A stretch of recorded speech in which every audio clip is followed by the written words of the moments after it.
Let's go to Montreal, baby. Let's do this. Hello again, my dear friends. Andrew, aka Drew here. Before I take you wonderful folks with me to Montreal for a Habs game, I've had some time to reflect briefly on the last 4 years of creating the Drew Dekes channel with all of you, and my pursuit of covering hockey in general. I'm honestly amazed at how many great experiences I've had so far in my pursuit of covering the greatest game on earth, hockey that is, and above all, as YouTube tries to encourage you to create a real positive, tangible community between the creator and the audience, which of course is all of you. I've wanted to do a creative Habs video like this for a while, so with that, I wanted to reflect briefly on how we got here together on the Dekes channel. So I took some time to show you some of the highlights of the last 4 years and to talk about it with you on my road trip to Montreal to see the Canadiens. I've missed you guys on this little break that I've been taking, and because of the break, I've had the chance to put this little video together, and I really hope that you enjoy it.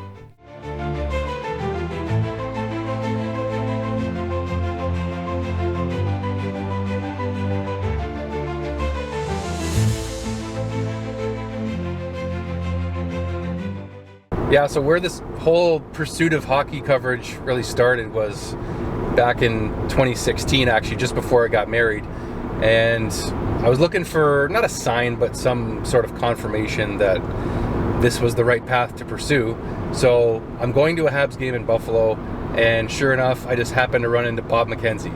And he was actually a little bit rattled because he had an issue with his Nexus pass at the border or something. But he put that aside, took a picture with me, and we had a nice little chat, and away I went to the Sabres game. And I didn't know this at the time. This was Shea Weber's first game as a Montreal Canadien. I have Weber's shirt on today, actually, who just got inducted into the Ring of Honor in the Bell Center. And I didn't know that Kyle Bukauskas' first live broadcast with Sportsnet was at that game for the Sabres and Canadiens. So I think it was Super Bowl weekend in 2017 when I first saw Kyle Bukauskas on TV covering the Canadiens. I thought, man, this guy looks young and like a really nice guy. I was right on both accounts. Kyle was just 21 when he was hired by Rogers Sportsnet in Toronto. Seeing him on TV was another key moment that seemed to speak to me. If Sportsnet was willing to hire someone as young as Kyle, maybe there's still hope for me, I thought. Today, Kyle is no longer just an acquaintance in the hockey world. Kyle is my friend.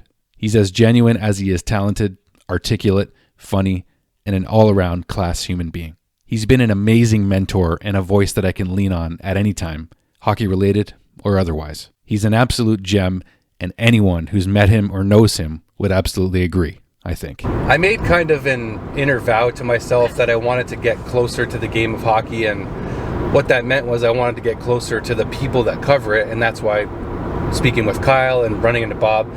But then I thought, it'd be nice to work in an arena. I thought that would be really cool. So in St. Catharines, where the Niagara Ice Dogs play, working at the Meridian Center for 5 seasons, and that's when I got to start interviewing players after games, after my shifts. The interview I did with Nick Suzuki was a special moment. I remember saying on an Instagram post that night that it felt like the unofficial beginning to my hockey broadcasting career. When I first talked to him before the camera was on, I immediately felt this sense inside that this was a special player. Though at the time, I didn't know why. I didn't even have a scheduled interview with Nick.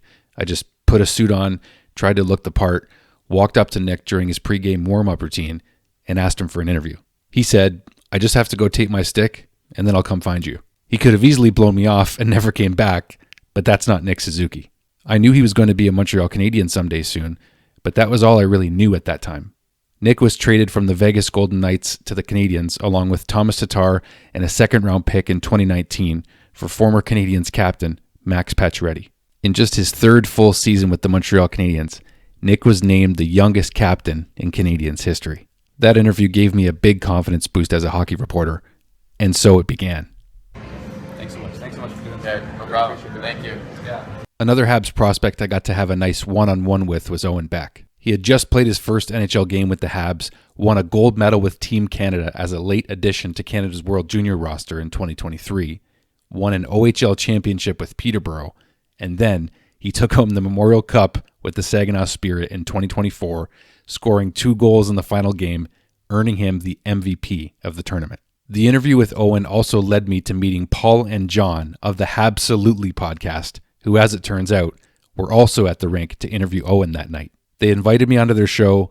We had such a great time together that we kept doing more and more episodes together. We even got to celebrate drafting with the help of Paul's favorite singer, Celine Dion, Ivan Demidov himself. What a night that was.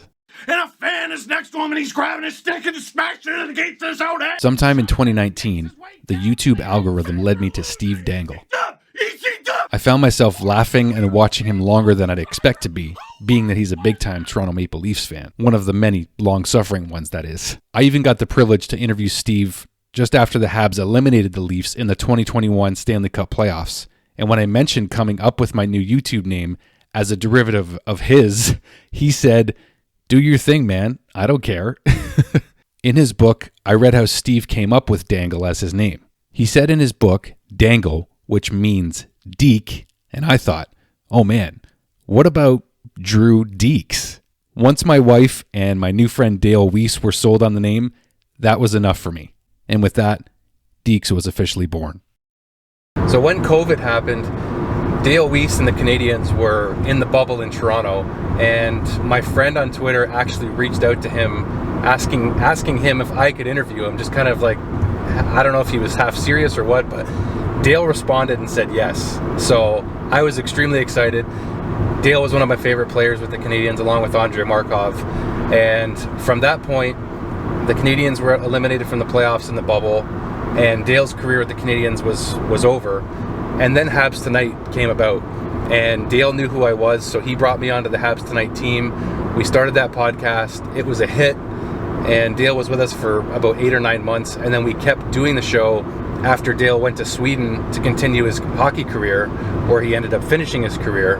And the Habs Tonight show for Shane, Anik, a lot of us, was such a really pivotal time for us to experience what it was like to work on a professional podcast. And the fan response was outstanding, and that led to the Drew Dekes channel taking off and becoming what it is now, which, as I've mentioned, I've been taking a break from, and now we're heading to Montreal to go see the Habs play. And it's pretty exciting to go watch a game in the Bell Center. If you haven't done it already, you got to do it, because there's no feeling like being in the Bell Center with that home jersey on, with the fans, the atmosphere. We're about to go do it now, so I'm going to take you guys there to the Bell Center and enjoy a couple moments in there. Hopefully some goals, hopefully a win for the Canadiens if they can keep it going.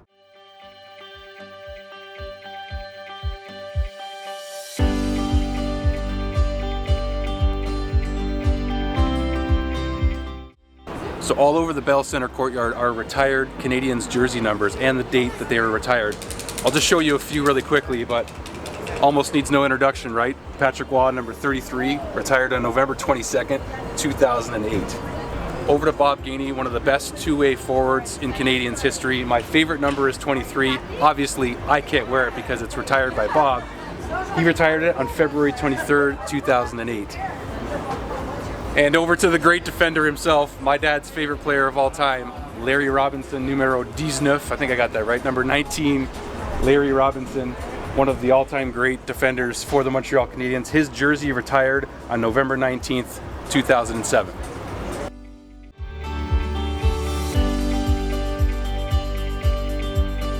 So as you can see outside the Bell Center, a little bit before game time, so the mad rush of people hasn't quite started yet. That's why I'm taking a second to do this with you guys, but we're gonna head in shortly to the game. The excitement's gonna build.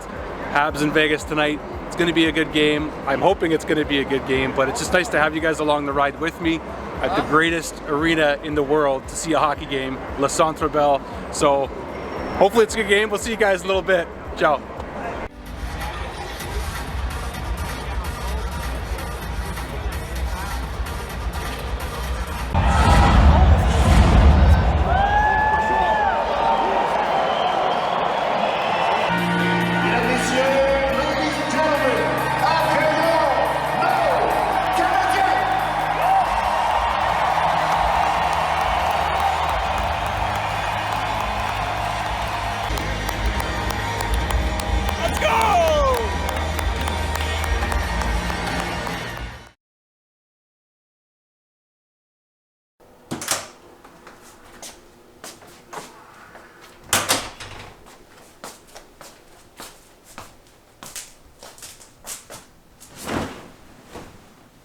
As you can tell, there's not that much to show you from the Vegas Canadiens game that I went to. It was a pretty tough night for the team. I won't complain though. It's always special to watch a game inside the mecca of hockey, i.e. the Bell Center. Next season, the Thompson family will officially be season ticket holders. Conveniently, right in time for Mr. Ivan Demidov's arrival to Montreal. Now that's exciting. Welcome to Montreal, Ivan Demidov! Sorry. I got John. I'm sorry. It's okay. Thank you all so much for watching. Your support has literally made one of my dreams come true. Covering the Montreal Canadiens in whatever way possible. That way was made possible by each one of you who have supported me, whether on Habs Tonight, Drew Dekes, or anywhere else you might find me. You are all a great blessing to me, and I'm forever grateful for each one of your support. God bless, all the best, and go Habs, go.